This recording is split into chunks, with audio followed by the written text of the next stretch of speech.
Welcome aboard to the Captain Crypto Show. Today, we join the Captain's Council to discuss the latest developments in the world of cryptocurrency. Here's your host, Kylan Hurt. Welcome aboard, ladies and gents, to the Captain Crypto Show. Tonight, it's Wednesday, January 24th, 2018, and that means tonight's another episode of the Captain's Council. I know we took last week off, but that's because we had quite a bit of traveling on the team. So tonight, I'm joined by my co-hosts, Brett. Hey, guys. And tonight, we're also joined by Tay, who's back from his travels in Europe. What's up? So the reason why at least me and Brett were not in town for last week was that we were busy attending the North American Bitcoin Conference, which is held in Miami. We were both representing our team, Edge, as we are actually going to be launching our new app. I can't give a timeline, but relatively soon, I would say. And I guess for me, this was probably, I've only been to, I think, 4 or 5 conferences related to cryptocurrency, and they've all been within the last year. And I found that this experience in Miami was probably the best one that I've had among those conferences. And I've noticed kind of a trend that as the industry keeps on growing, more people who are in the industry and who show up to these conferences, they're getting wealthier, and you can see that wealth. You can see that money pour in. Sometimes it's because the people who've been in Sometimes it's because the people who have been in the industry for a long time just start to look a little bit flashier. They're allowed to have nicer parties, stuff like that, nicer cars. And also sometimes you see people who look or who are out from outside the industry with quite a bit of money who are starting to flow in. So I think there were a lot of different indicators of that. And I was curious, Brett, if that was kind of your takeaway from last week's conference. Yeah, there was a mix of the good and the bad, the ugly.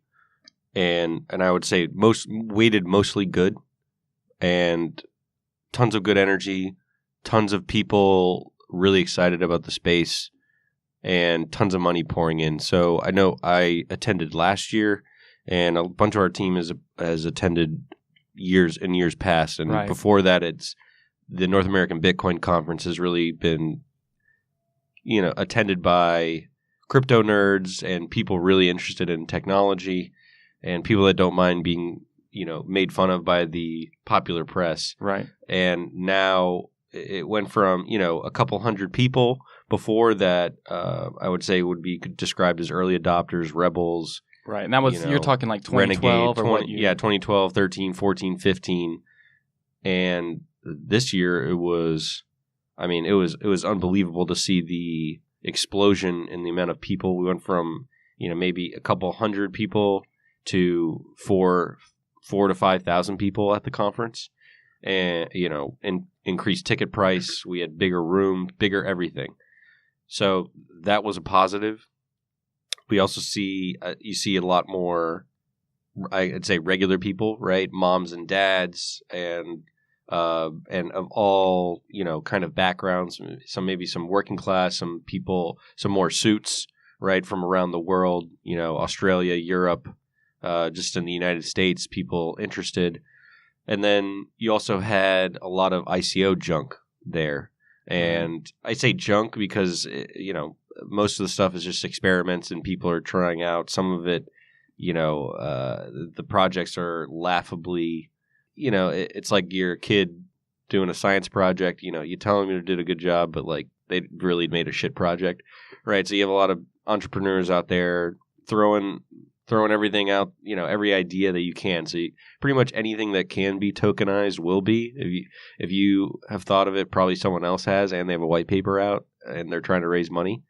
So that, I guess, that would be the bad or the ugly part. Right. And then you see some, like you said, people are getting wealthier. There's some avarice around there, which I really don't I don't mind, but it's moved away from the ideological first adopter roots, and now you're seeing Lambos out there getting. So we definitely see a wealth effect going on, and this space is definitely in a bubble in terms of excitement about a lot of different things and people pouring money into a lot of different coins.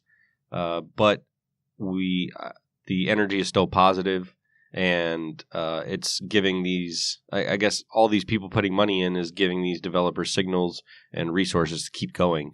People are interested in these projects. They want to decentralize everything. even if it doesn't need to be decentralized, people are going to try it. Right. Anything that can be or would be decentralized and tokenized will be. And out of that, we're going to see a lot of, cool things like we've been talking about. Other than that, as a company for Edge, and for the listeners that don't know, we're a cryptocurrency wallet and we work in security. It was a great conference for us, demoing our product, which Kylan works on. Thank you, Kylan.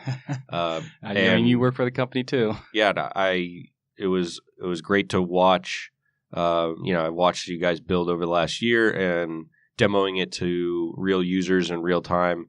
Them understanding what was kind of going on and things were moving smoothly. And then, from a business perspective, we were getting a lot of interest from people that might use our security. And, there were definitely serious investors there that were hunting for projects.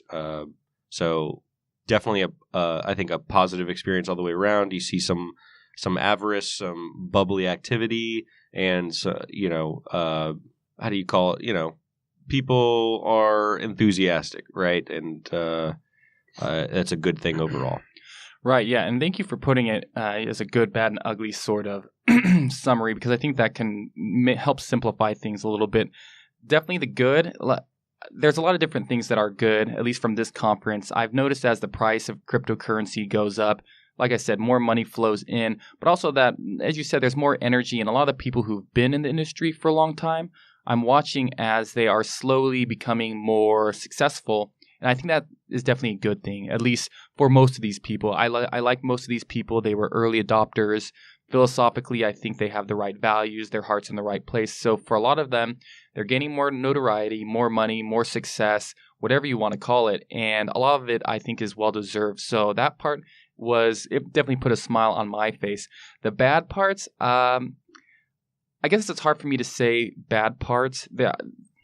I think the bad parts would be kind of similar to what you said. When we were working the booth, obviously we were talking to people all day, potential users, some of them investors, all types of people. And I actually found that was a lot of fun. But when the second I moved away from our booth, there were so many people that it was loud. But then also, just like a lot of the conferences, there are so many junk ideas for every good idea, there's maybe 10 or more bad ideas. So it really got to the point where, and this isn't necessarily exclusive to this conference, but when I would walk around the conference, just in the booth area away from our booth, I would just put headphones in because I didn't even really want to hear the stuff that other people were saying, because a lot of it I've heard all before. And maybe I was wrong about some of them, that's fine, but you do get a little tired when you hear some of the same lingo every day or all day, speak. I guess. Right. And I come from digital marketing too, so I am very aware of it, but it still can get tiring.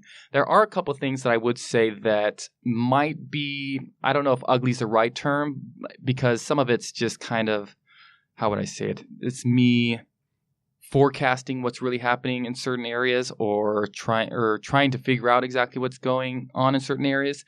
And I'm kind of curious what you guys think on this one. So think about it. This is Miami. It's a very flashy city. There's a big conference about money. So obviously, a lot of these people who are going to the conference have a lot of money. A lot of them are maybe older, maybe, how would I say it? Some of them are libertarian leaning, and their stance on, how would I say it? On the world's oldest profession. Oh yeah, is pretty liberal. And there are times when I was looking at people who were there. When you see a guy that's either 50 years old, 60 years old, or older, and he looks like he has a lot of money, and he's got some 30-year-old girl around his arm, don't get me wrong, maybe they're in love, but I also wasn't born yesterday, so I couldn't help but think that there's a lot of either gold digging or maybe some of them were escorts. And that's something that for me it kind of rubs me the wrong way. I don't have necessarily anything against the profession or someone making the decision to do that sort of stuff, but there's something kind of grimy about it to me. I think what you're touching on is it's losing its purity, and it's just something that is part of the process, right? I think cryptocurrencies are going through that puberty stage, right, where you're kind of growing out of that innocent potential that you were as a kid, right? And now you become a dirty little teenager, and this is part of the process. And Bitcoin and all these cryptocurrencies and these projects are all about alignment of incentives and not about your moral fortitude. So it's definitely going to attract all types of people that more in the beginning, it's going to be the purists because everyone tells them they're stupid and it isn't going to work. And, there's really no rational reason to do it until it becomes clear that it's a hyper rational thing to do. A lot of the people that have been in it for a while have made out gangbusters, but they're really not in it for the money. Right. They loved it no matter what. And now you have more, I should say, purely rational actors coming in, right? They see the blood's in the water. They see opportunity. They smell it, and they're coming in, and they're gonna drop some money. And hopefully they drop money on some of the better projects, and the better projects get funded. Not because these people are such good people or whatever, but, they smell a good opportunity. And like a good miner, they just mine, right? They don't need to care about the Bitcoin network, and the Bitcoin network doesn't really care how they do it. It's supposed to be able to produce a block every 10 minutes, regardless of kind of the behavior of any individual actor in the system. So definitely, I felt that the purity is kind of gone, and now we're in that, what is Bitcoin? 9 years old, which in crypto is, might be a century long, but it's definitely getting into that puberty phase where it's getting a little awkward and it's getting a little more dangerous, but it's becoming more mainstream, right? You can actually, a teenager is a lot more useful than a pure, good intentioned 4 or 5 year old. Right. Now it's becoming more of an adult.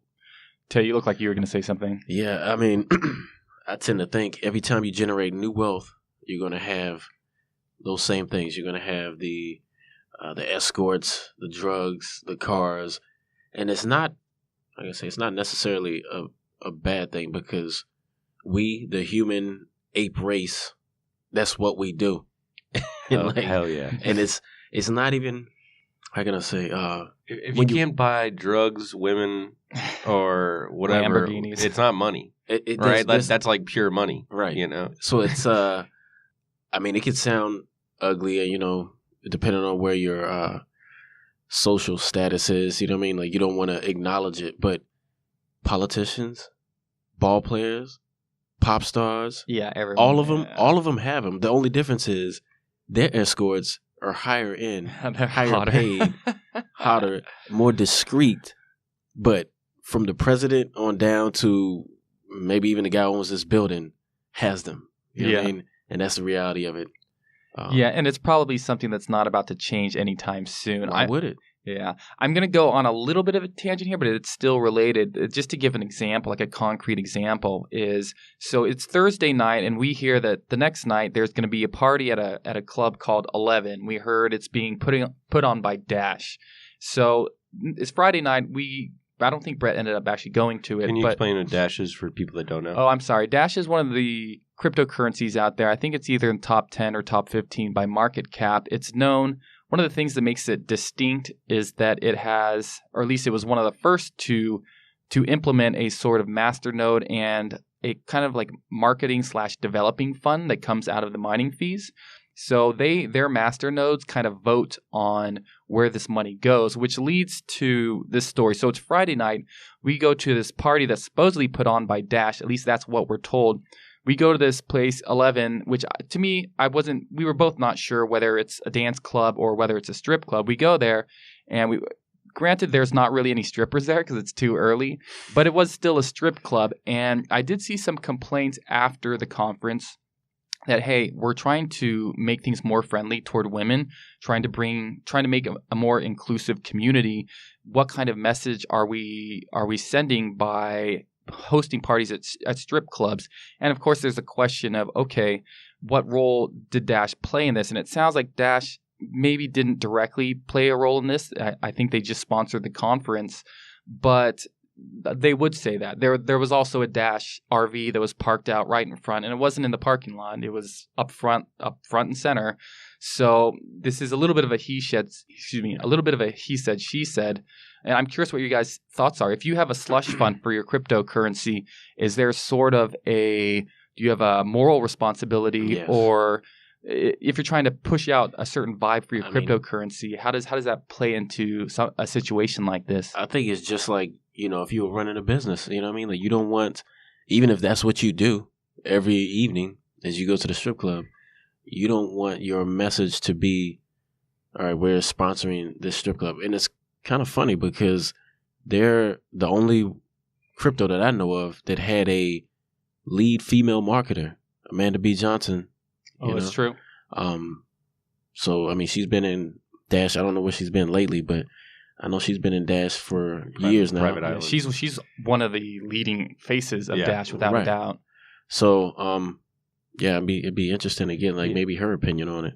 Yeah, that's where it's weird having these cryptocurrency communities or something like Dash can play the decentralized card. There's no company behind this, but they also have this marketing effort, right? I call it a slush fund. Right, personally. slush fund that comes from mining. And I think they're doing some interesting things in terms of governance with that, and they've obviously been really successful, probably the most successful cryptocurrency that markets itself. And a lot of cryptocurrencies behind them are kind of copying their model where not all the revenue goes to miners.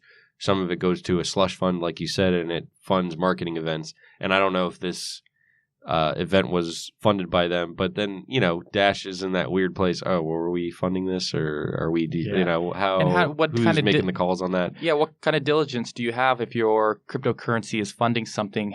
Who's supposed to be doing the checking to make sure the money is going where it's going? And it does bring up a lot of questions. The waters get muddy pretty quickly, don't they? Yep. Yeah, I don't know. It's interesting. I know they have a community governance driven type of thing. So I guess it's totally possible that Dash didn't even know where the party was going to be or what type of event they were funding. It's just all the funds were going there. People were voting for that. Yeah, I mean, that's what they're saying. So to be fair, I'm not entirely sure what went on. At the very least, there was some sort of miscommunication. But I don't want to take away from the overall, sentiment that I have about the conference, and that's that it was, at least for me as an experience, was the best conference I've been to. Yeah, it was great. Yeah, as Brett hinted, even though I have these small little caveats, I mean, it is Miami, so you do expect some of that superficial 100% Miami Vice. Flashy, man. Sex, drugs, yacht party sort of it's stuff. Hot out there, man. Yeah, I think we were just trying to be balanced in our approach and being, personally it went really well for us, and then as a company it went really well. So I'd say 100% it was a great conference.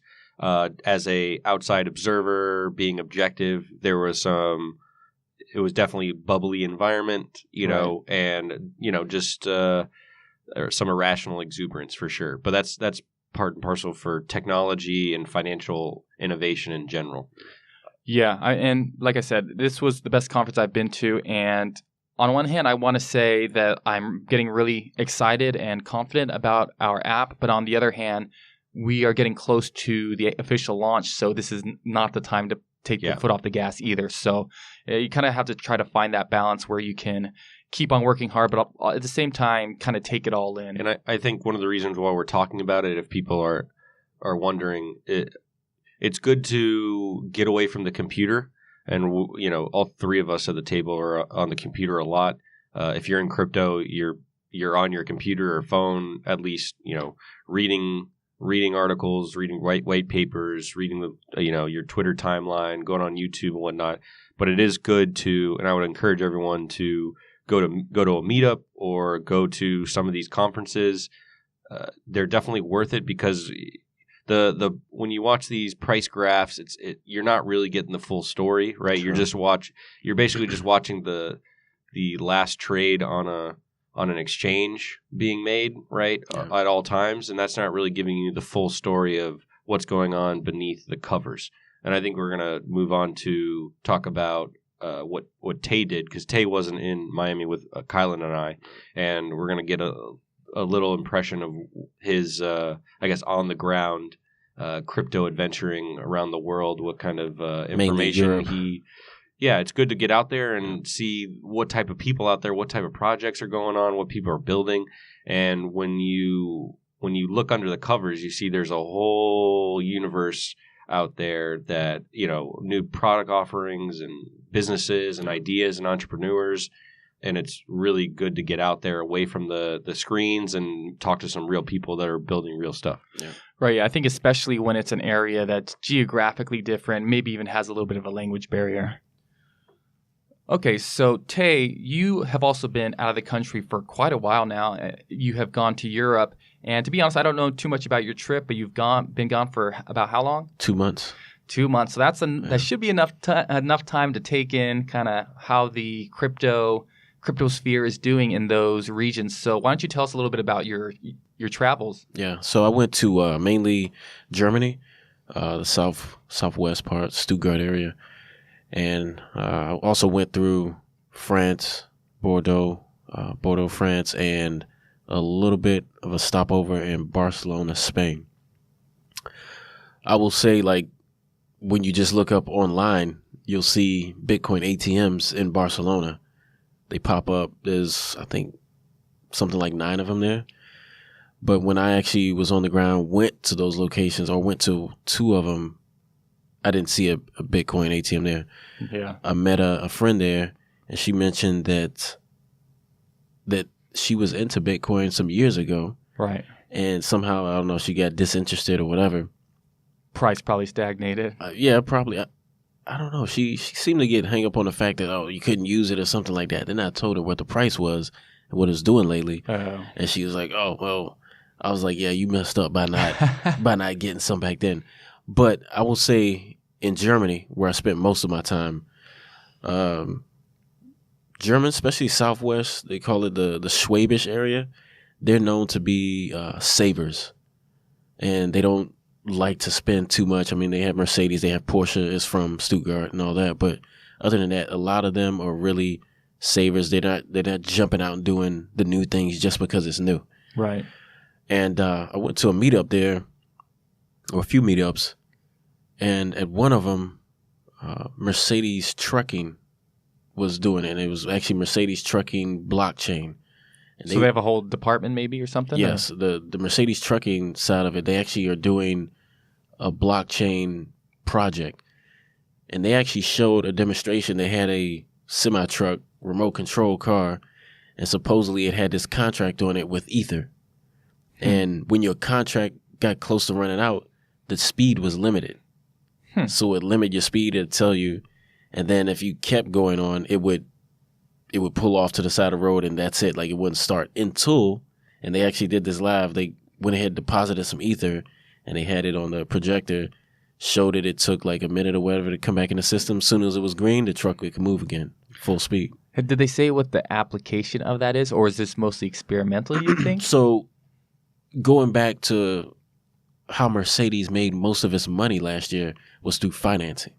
Okay. So what they're doing is financing delivery of goods. You know what I mean? Okay. Like, so the trucks and everything. So it actually does bring in a very unique thing to blockchain when you think about it, how it can be fractionalized by the mile or by the load amount or whatever. And that's how much you're paying, because your load weighs this much and you're traveling this distance. And that's the impression I got from it. But the Germans themselves, there was a lot of enthusiasm. Some people were very technical, like most Germans are. They are very technical. I mean, you talk about something, they're going to ask you like, dude, you could ask me all these questions, or you could just buy and learn along the way while you're profiting. So I'm curious, what was your interaction there with the cryptocurrency community? Did you go to any meetups, or did you any conferences, or what? That was a meetup, but Mercedes took that one over. Okay. And I went to that same group. They had another meetup like the next month, I guess. And I saw a lot of the same people there. And then I went to another meetup that was maybe an hour south in Tübingen. And actually, that was the first one I went to that was an hour south. And I guess their topic at that day was IOTA, and this was probably around when it was skyrocketing at the time, or was it? It was immediately after. It was early December, so like the first week of December probably, and we were talking about IOTA and then at first, and then it went off into some other things. It is strange. I did notice this, and I talked about this with the Germans at the meetup. I was like, you guys' meetups are like Germans, is very orderly and quiet. Yeah, you know, but the crowd was much older. I'm talking about average age looked like 45. You know, and you saw some young guys there, but I think the company that actually put on that one is called KI, and then they have a section of KI that's called KI Decentralized, and I actually was wearing the Edge shirt, so I brought up you guys, and they took a picture of the website that was on the sleeve.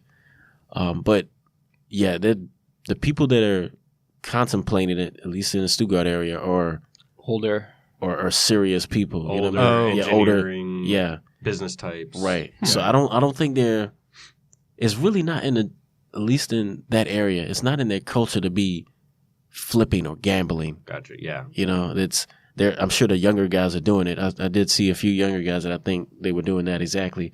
They were talking about rail blocks when I first got there, and I think it was under $10 at the time, and then went to 30. So, well, that's interesting. So, like the Americans, you could say, have more of a gambling spirit, of course, right? And so do the South Koreans and Asians in general. And then you kind of see, and then the Germans, you have that stereotypical orderliness. Everything's on time. People are more serious, and they're not chasing things. Right. They're definitely their building mindset. Yes, but I will say this: like, I mean, this is just Stuttgart, so they're a different breed than, like, say, in Berlin, which is 6 hours away, and they'll, you know, those people will be like, "Oh yeah, that's some Stuttgart folks." But some of the people that I'm close with, my friends and everything that are there, they've been in crypto for a year. Well, my friend, and then she went back, and then told some of her friends about it. Other women. It's funny because most of the people I've gotten to crypto, I started to realize, have been women. Okay. Good. And that's good. And they were asking some questions, and they were starting to take on a little bit of the, you know, the excited gambler aspect of it when it was booming. And it was actually good because they also understand that it's a long-term play too. Like, hey, if you're bored, you can definitely go ahead and get excited about this and look at it every day like I'm doing. But you know, this is a year. You're holding this for at least a year before you make any. They have a long-term mindset, right? Yeah, you know, so I'll definitely give them that. They different than most people I've seen here that have gotten into it recently. Yeah, so it does sound like things are pretty different there, which is kind of what I like to hear, right? It's kind of refreshing to hear a different, I guess, sort of community within cryptocurrency. I do wonder, it does sound like it kind of does go along with that stereotype that Americans are all about profit and money, right? You know. Yeah, we are. Yeah, I mean, in general, like as a people, that's why people come here. Businesses come here. It goes both ways. That entrepreneurial spirit could be taken as a gambling spirit, right? It is, you know, if you put it in a negative light. But the Americans are definitely known for pushing the frontiers and gambling for sure. Right. So were you mostly in Stuttgart then, or did you visit?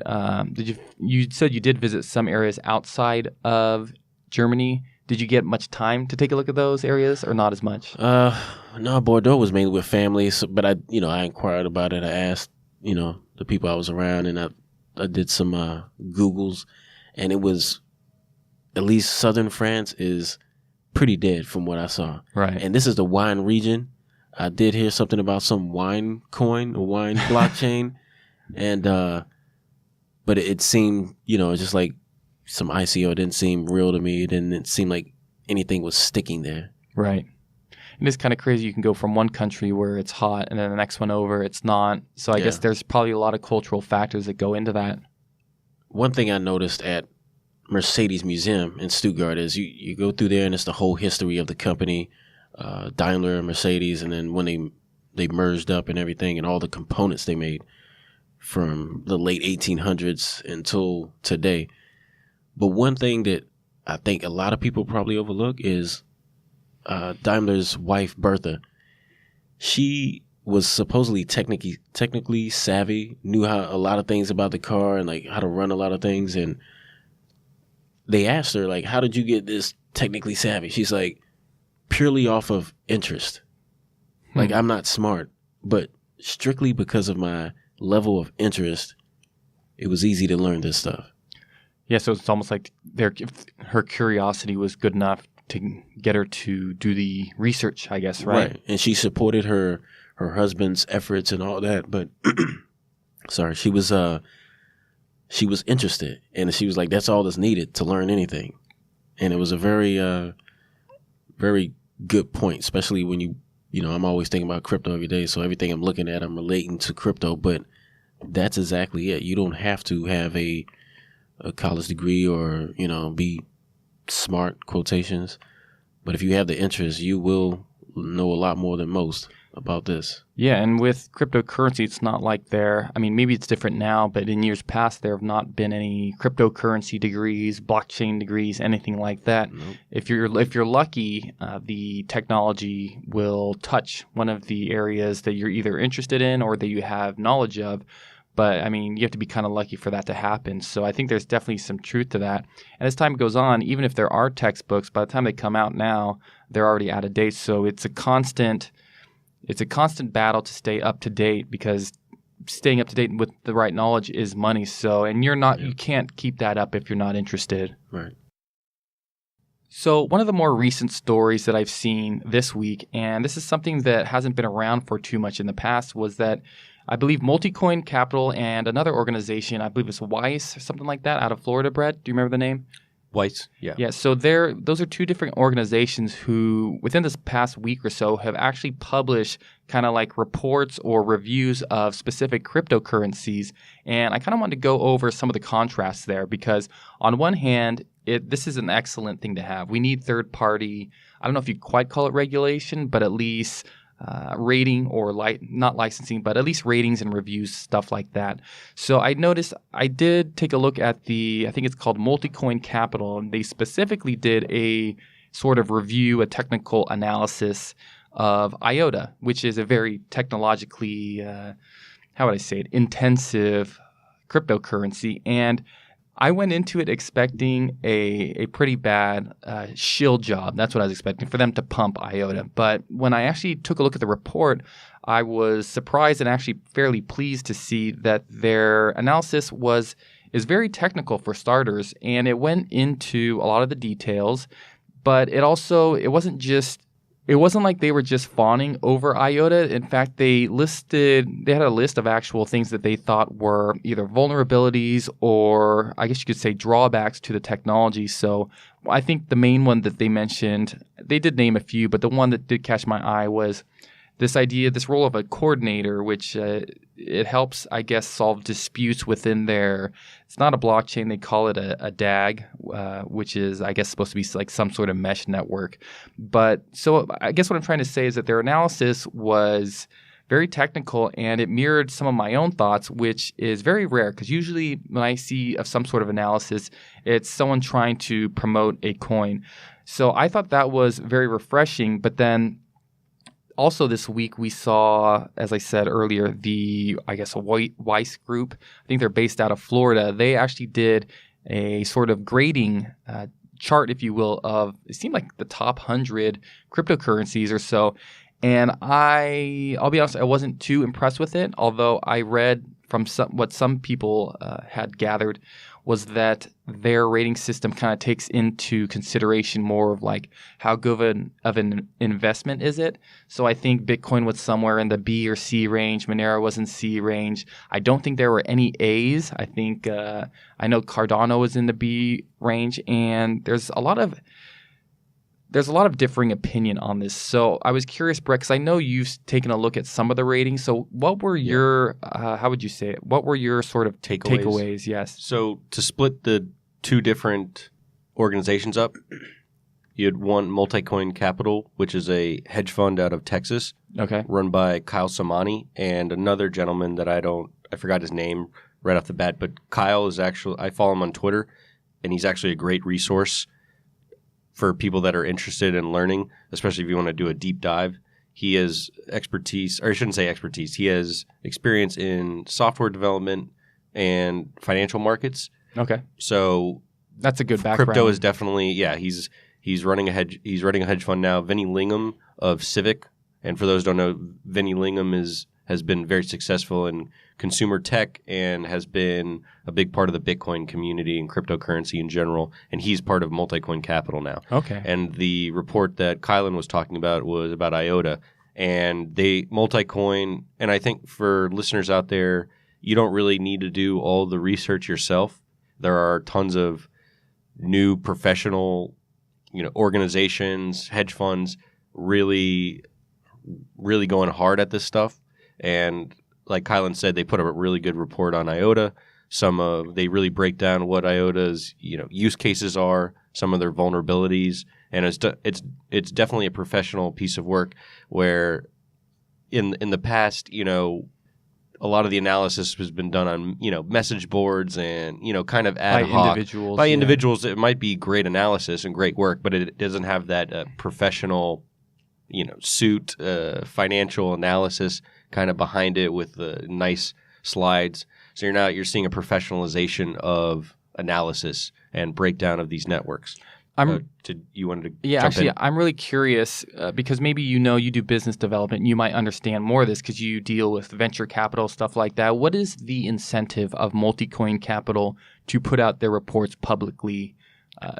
So they're trying to attract capital and talent. Investors to them so that they can invest in. Right. Okay. They're basically showing their brain power there. Okay. Right. It's kind of it's advertising in this day and age for, they're advertising their knowledge and brain power. And Kyle and his team really dive deep into the technicals and then the kind of the investment analysis and also pioneering this Wild West finance. So like how do you value something like IOTA, right, or Bitcoin or something like that? These are very, very difficult questions.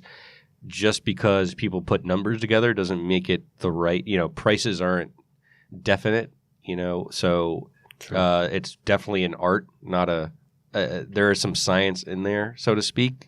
Some tools, tricks of the trade, and first principles to go by. But a lot of this is, it's fresh ground for people like Multicoin Capital to lead the intellectual valuation side of this. Right.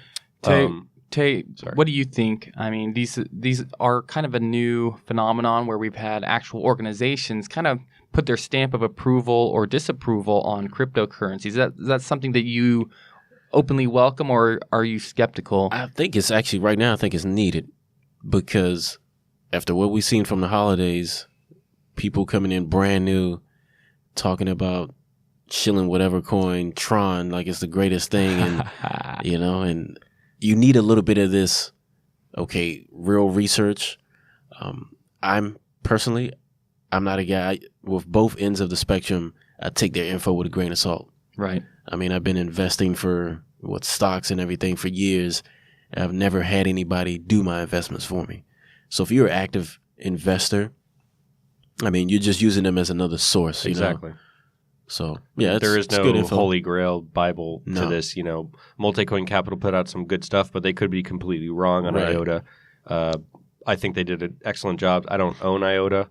And anyone that's interested in reading about it or interested in investing in IOTA, I would definitely – you want to seek out bad news about whatever you're trying to invest in. Right? Because you like to hear good stuff about what you own or what you want to own. It's better to seek out some bad stuff and see if those arguments hold up. And then I think you wanted to talk about the Weiss. Yeah, go ahead. I already mentioned it. Yeah, so the other group you mentioned was Weiss.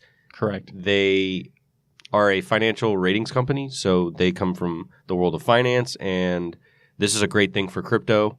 They have now got into cryptocurrency ratings, and from what I could tell, most grading systems, most coins got a C, so to speak, and the big controversy over the ratings was Bitcoin got a C. Right, and then things like Ethereum and Cardano and Neo and EOS. Neo got Bs, and for a lot of people in the community, especially Bitcoin people, that just seems so ridiculous. And even the founder of ADA coin, which is on what's the network called? Cardano. Charles Hoskinson. He's been involved in Bitcoin development, Ethereum development, and Ethereum Classic development. And he said that was absolutely ridiculous that, Bitcoin was not an A if other coins were, and his coin was a B. Yeah, I was about to say he had not too much to complain about if he only cared about his own baby, right? Yeah, Cardano did well. His own baby did well, and some of his other projects did well, and Bitcoin got a C. And I think a lot of that is because it falls under more scrutiny. There's more information about it. Some of the problems of Bitcoin are more transparent than the other ones that really don't even get used that much. Right. So some of the limitations of Bitcoin are more obvious when you put it through more stress tests. But overall, this is great for the space, the professionalization of analysis and just more eyes on it and bringing more attention to it. But do the ratings reflect what I think about the space? Definitely not. And I think I've seen some pretty good criticisms by people from pretty serious people in the space that have been studying a lot that don't like the ratings at all. They would have their own, but that's what drives ESPN, right? And all these other stock thing. What's your favorite stock? What's your favorite quarterback? It's an endless debate. That really never ends. And the more that people talk about it, the more and debate it, the better that is for the space. Right. Yeah, I think as you mentioned, in my opinion at least, you can't make a good decision about buying or investing in something without looking at specifically trying to find the negative, the weaknesses of the cryptocurrency. So if I'm interested in something, the first thing I do, if I hear something about a coin that I like, then the next thing I do is immediately try to find the negatives, because every coin has negatives. Even Bitcoin has negatives. They all do. Ethereum, for example, has an immutability issue. Bitcoin now has the high transaction fee issue. Like, I can just go down the list and name off issues for every coin. And if you are only looking for the strengths and not the weaknesses, then you just don't have the full picture and you cannot make the best decision. Yeah, and that's it's unnatural to do that. We all want good news about whatever we're doing and whatever we own, and it's unnatural to do that. But savvy investor types and people that are thinking about stuff, you don't want to run away from the bad news. You want to kind of confront it and be like, does this make sense? And if not, you move on. If it does, then you might have to rethink what why you're holding it. Right, you got to get to the bottom of it. Also, too, it's when you know the vulnerabilities, then as they arise, you might be the first group people that can avoid those vulnerabilities. Protect yourself. Right. Either you sell the coin or you adjust, or if you're on the development team, then you protect that vulnerability as it comes up.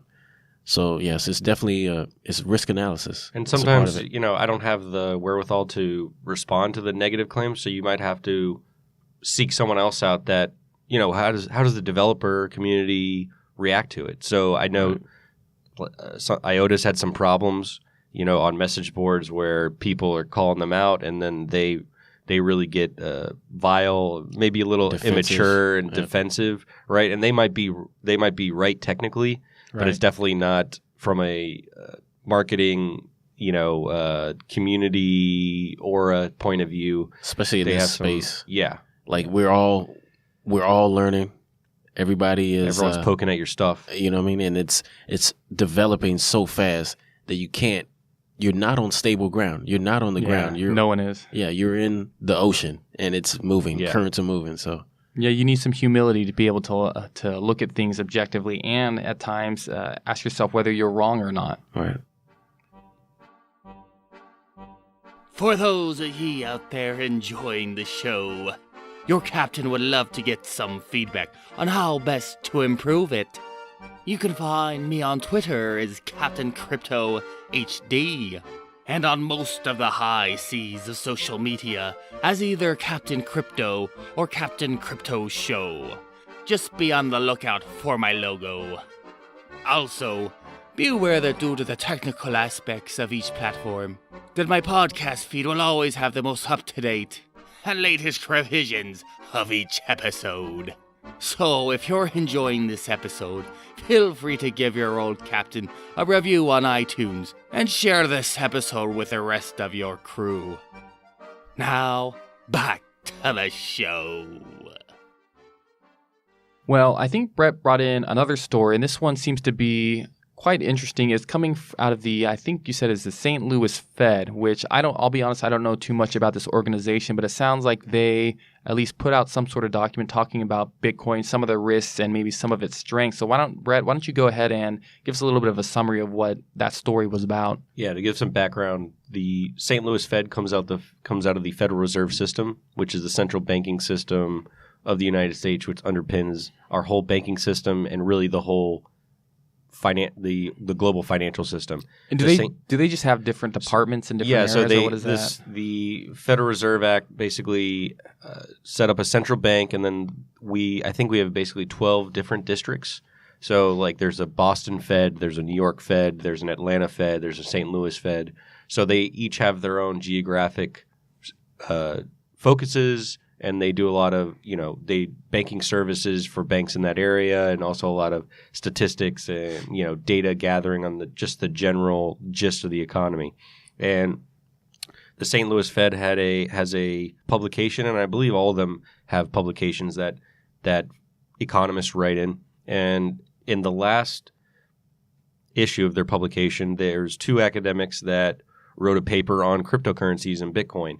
And it was interesting. You're not going to hear this one on the news or mainstream financial press. They usually like to bring in people that are super bears or super bulls. But this is a very well-researched, well-thought-out, fair documentation of what cryptocurrencies are about, what they can do, and some of their risks. And one of the key takeaways was their recognition that that these cryptocurrencies really have no intrinsic value. That isn't the key takeaway, but the key takeaway is that they recognized, I think in an unbiased way, that fiat currencies don't have intrinsic value either. So they're just pieces of paper. They really can't be used for much. And Bitcoin, in the case of Bitcoin, it's just strings of letters and numbers. And they look at they're saying the history of fiat shows that a lot of them are junk, and they go away pretty soon. And there's a line in there that says, hey, these cryptocurrencies are actually a big innovation and are a welcome part of a new financial system that's being built. They have some concerns, but they were basically like, hey, this is some good stuff. This is real innovation. Not all fiat's that good.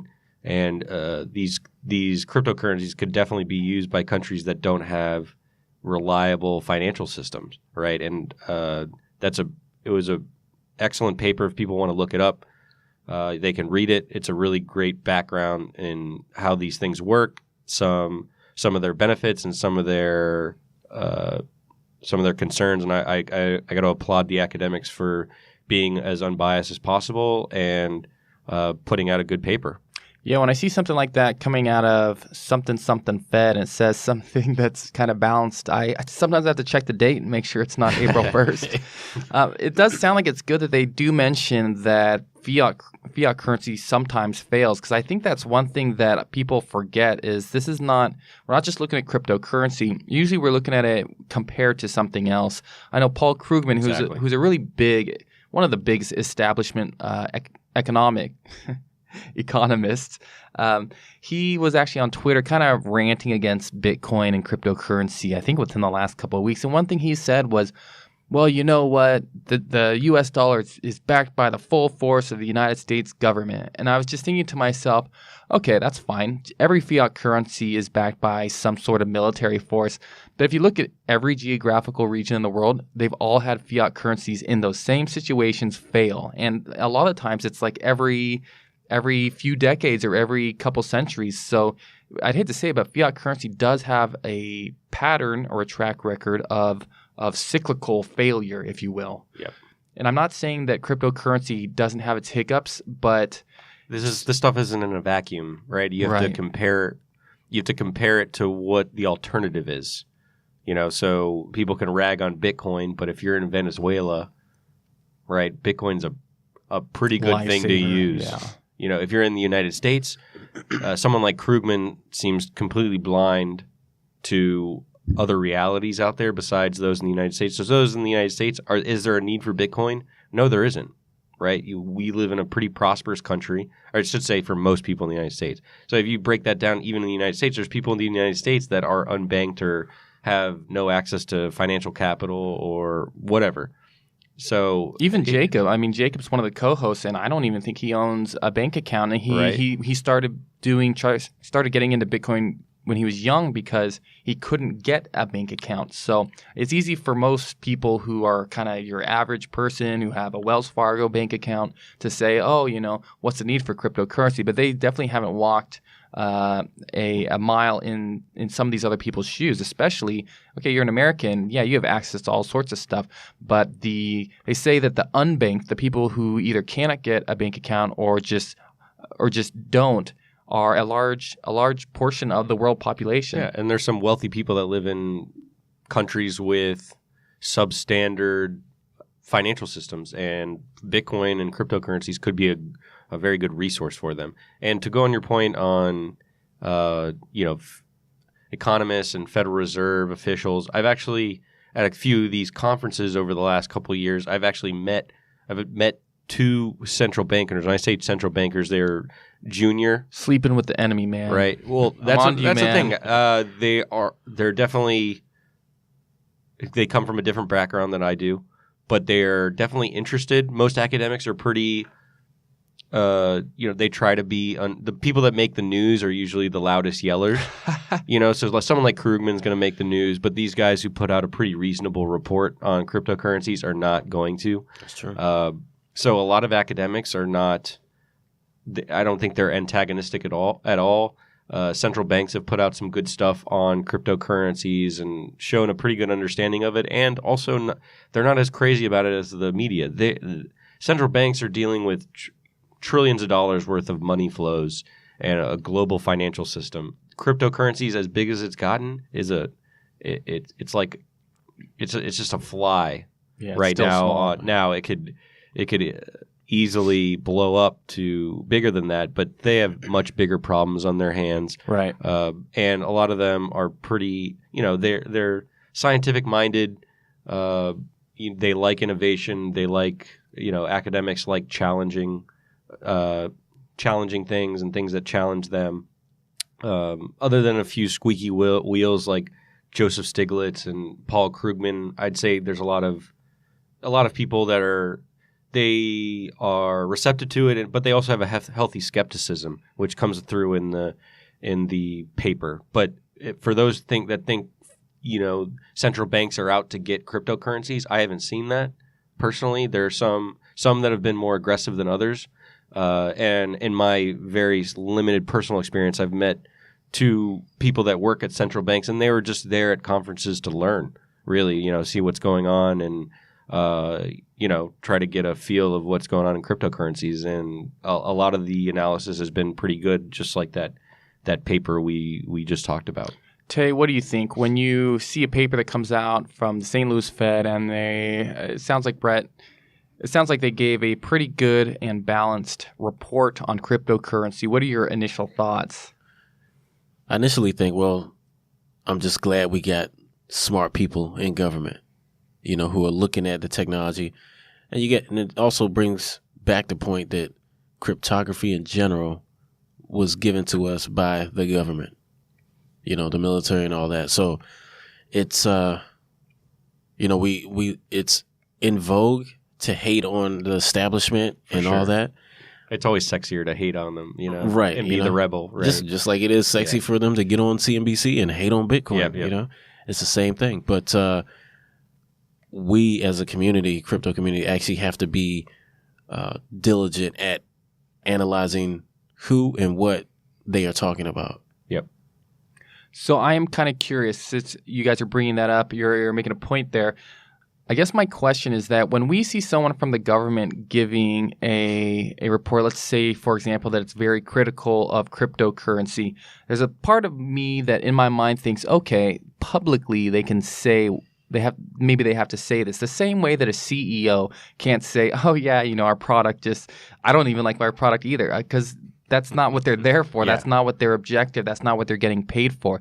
They can think whatever they want behind the scenes, but when they're in public, they have incentive to, I guess, communicate in a certain way. And I'm wondering if you guys think that might still apply to these sorts of government agencies or employees, where even if, let's say, they are lambasting, I know that's not the case here, but let's say they're just hating on cryptocurrency. Certainly, a lot of them are smart people. So you have to think, what is there a possibility? How much of a possibility is there that they're just saying that because they don't want their coworkers, they don't want to get fired, but behind the scenes they're hoarding? I think that would be more true. I would say that would be more true of financial institutions. So someone like Jamie Dimon than someone like Paul Krugman or like Nouriel Roubini or. Yeah, I think that would be someone that's in the markets. So you do have shareholders. Yeah, right? When you're in the markets, you got to assume everyone's lying. Yeah, right? This is it's a big game. It's a big video game, and there's some game theory in there. If you really like an asset, and you don't like where the price is at now, and you have a lot of clout, you might want to really, really bash it. Do some type of activity to bring that price down so you can just accumulate more of it. So that's kind of a cynical way and, definitely a strategy you could use to accumulate more of an asset that you really like, but publicly you are trashing, to change public opinion, get people to sell it, and you buy it on the back end. And I think that would be coming more from financial institutions than academics. I think academics are the one that get triggered by it I think it attacks their whole worldview. So like Bitcoin is like explicitly anti-economist and monetary economist. So I mean there's a whole school of people that have been trained to like figure out what the perfect interest rate is. Right. Basically they engage in price fixing. Like economists. Yeah, exactly. What they do is they come up with the price. Right. That's what they're doing. Then they have these models that come. So like something like Bitcoin is like, we don't want you. Like we think you guys make things worse, like kind of like a medieval surgeon. Well, it's just outside of their realm of knowledge, and they don't want to seem like they don't know anything. 100%, and it literally attacks their like professional identity, which I think is correct. Yeah. Which is more of a driver for someone like Stiglitz or Krugman, who I don't think obviously they're interested in money. But they're more into the prestige of being Nobel Prize. Right. People run to them for opinions. And then you have this like technology that's like specifically anti them. Right. Right. So it's going to be hard for them to swallow that. A lot of people, especially academics, they spend all these years learning something. And if you were God and you came down like, yo, everything you learn is total BS. Like, yeah. God himself can come down and tell these people everything you learned in those last 6 years was BS. Mm-hmm. They'd be like, but no. But like, exactly. I'm God, right? Yeah. And it's like a lot of these guys are older too. So it's like, what are you going to do? You're going to unlearn the last 30 years of whatever sort of information you think you've been taking in? I think it's actually, a lot of us in crypto, we have to realize that taking on new ideas is almost like trying to bench press 300 pounds. It's hard. Like, you're not going to if you've never bench pressed before, it really doesn't matter how big you are. You're probably not going to get it up more than once, even if you're really big, if at all. So it's going to take some time for people to wrap their head around this idea and come full circle. Some will take longer than others. 100%. Krugman, I really don't like the guy at all. And I could see how he would hate something that a lot of I would be considered a non-expert on, I'm someone who reads about economics and, I'm a non-academic. He's the expert, so to speak. I feel like he's a hate-filled man. Maybe I'm only reading certain articles, but the guy does he squint his eyes a lot? What is it called? Talks? He's self-righteous, right? He's he has this column, conscious or the liberal conscious or the conscience of a liberal that he's been writing for the New York Times. He's got the pedigree. He's got the Nobel Prize, right. And we're just a bunch of punks plebs that are playing with fake internet money to him. Well, I mean, and he's always been going for a Nobel Prize and maybe some, I'm sure he's thought about being the Treasury Secretary or the like Federal Fed Reserve Chairman, right? This Always brings me licking back the to- boots of some like politician that could be, could appoint him. This brings me back to the Mercedes story. Stuttgart. The name Stuttgart actually means Stuttgart and it's horse garden. That's why their coat of arms is a horse, because it's down in a bowl. It's a little warmer than just outside of the town. So that was their business, was horses. Mercedes came up there with a horseless carriage. They did everything. They laughed at them. All the businesses that surrounded horses, like from feeding to whatever, like, what are you going to feed that thing? We put gas in it. Even the church said it was the devil because 100%. they had to put a fake horse head on the carriage so people wouldn't freak out in the beginning. The horse becomes a whole symbol for culture and meaning, right? And you have this new innovation that takes that away. But that's why we have horsepower. But you know what I mean? They had to come up with that name so people could mentally convert. Just like we have mining, right? Right. Mining really has it is a very loose metaphor for gold mining, but we need, when something is so new like Bitcoin, it's hard to come up with words that describe it in a way that people can digest it. And then people, when they digest it, they take in those words a different way, right? There's misconceptions, but something like Bitcoin, right? Same thing. It's like it attacks a whole group of people's identity and a whole system and a way of doing things in a culture. Right. And you could see why there's going to be some triggered reactions from people that it directly, because it's like they feel like they're the doctors who prescribe what to do in the economy. Right. And then us three are like, you know what? We don't want to listen to you. We don't think, we think you're kind of bullshit.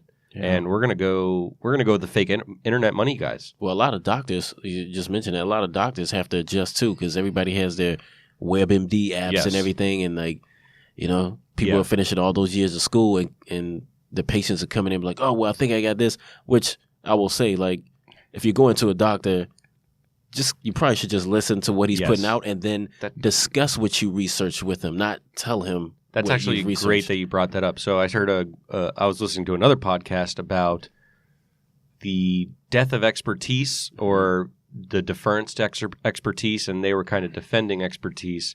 And that's one of the, I think we're getting into, there are positives and negatives to a lot of stuff that's happening in the world where, yes, the individual is more empowered. Experts don't necessarily have an advantage, but it definitely it leads to a lot of confusion, and experts have a higher probability of being right than a non-expert, right. But it doesn't mean that they're right. Correct. Right. So, and all three of us are betting that a lot of the economic orthodoxy and authority and these so-called experts are actually fucking wrong, right? And really wrong on a lot of issues. And every day that Bitcoin's alive is another notch in our belt and something that kind of takes away from their influence. Right. I mean, I definitely think it just leans more towards collaboration, because maybe you're the expert, but this new thing right here that we're learning every day, what about this? Like, let's collaborate on this. You're saying this, but what about this? And it's this learning. Like I said, we're in the ocean.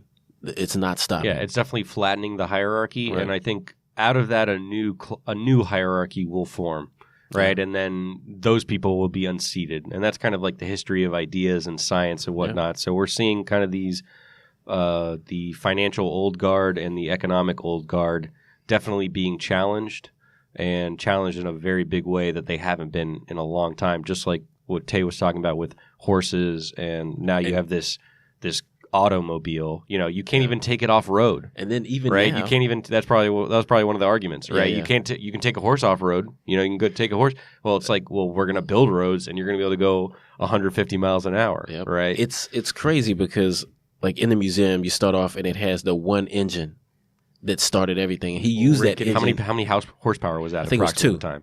Yeah, 2. Yeah. That's double, right? And he used that same engine in a horseless carriage, in a boat, in a motorcycle. Nice. They did all of that. So it's like, all right, this is the revolution, right?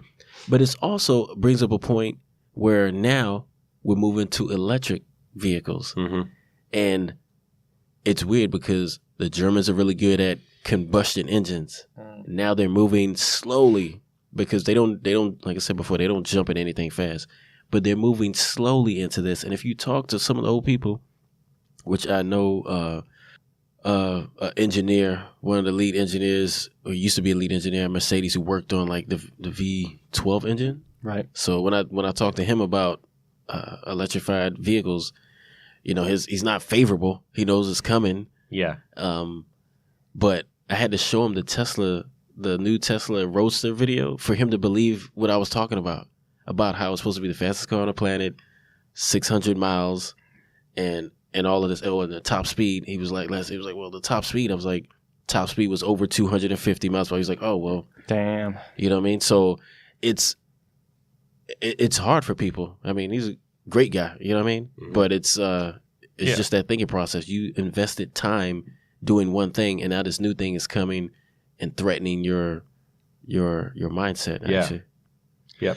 Yeah, and what concerns me, I guess, at the end of it is you look at all these examples of these dying industries, if you will, and there's always someone at the end of it who's still just clinging on for dear life. Yeah. And it's usually not a very pretty picture. I will just say Mercedes do make great combustion engines. Yeah. I'll give them that. Yeah. So it hopefully won't get too ugly with cryptocurrency, but I have a feeling that it might. Hey. Well, there you have it. And for those of you listeners at home, just keep that in mind. Make sure you're not the person at the end who's clinging on for dear life. Hopefully you're the guy that's actually in the Tesla going at 250 miles per hour. So this is another Captain's Council in the book, and this is your captain wishing you fair winds and following seas, guys. Set sail.